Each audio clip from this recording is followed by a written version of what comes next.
Is what's happening. Natin lang kundi naman, paano naman, biruin mo, wala talaga, 220 meters, 55 billion, completed ang record ng Public Works.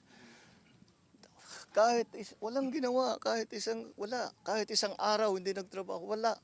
Wala kang makita, puntahan ninyo, wala kayong makita kahit na ano. Tuloy-tuloy ang pagbaha doon sa kabila. So, yes. Oh. If if all of these projects were properly executed and implemented, ang laki nang nawala na problema sana sa atin at sa mga taong bayan, at saka mas magiging maayos hanggang irrigation, hanggang water supply, fresh water supply for household. Pero ito yung ginagawa nila, talagang nakakapinsala pa sa mga local residents. So yes, no, I'm not disappointed. I'm angry. Sir, there's a COA fraud audit of Bulacan projects. Anong end goal nun, sir? Filing cases? Yes, if need be, of course. As I said, ang trato namin with all of this is, siyempre marami na. For example, falsification na ito.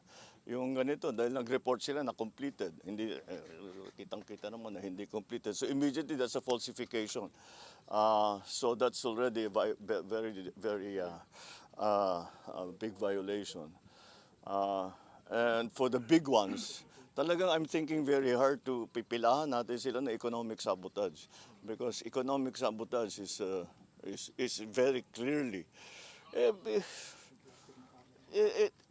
tignan natin yung utang ng gobyerno ng Pilipinas, ng Republika, ay mababawasan kung naging maayos lahat itong kasi ngayon babalikan na natin ngayon to, saan napunta yung pera, hahabulin natin, kakasuhan natin sila, how long will that take? Hindi ba? In the meantime, we have to actually still build the flood control project. Sir, nationwide yung filing, no? I'm sorry? Nationwide po yung filing ng cases if need be. Well, no, it depends on what our findings will be. So there's a legal team working on that.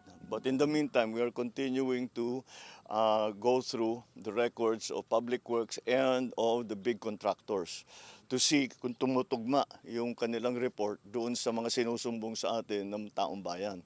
So that's why I encourage, napaka-useful, napakamalaking bagay at napapakinabangan namin ng husto yung inyong pagsulat sa amin, pagsumbong, padalhan nyo kami ng picture, padalhan nyo kami ng video para alam namin kung ano yung sitwasyon dun sa inyo. Pupuntahan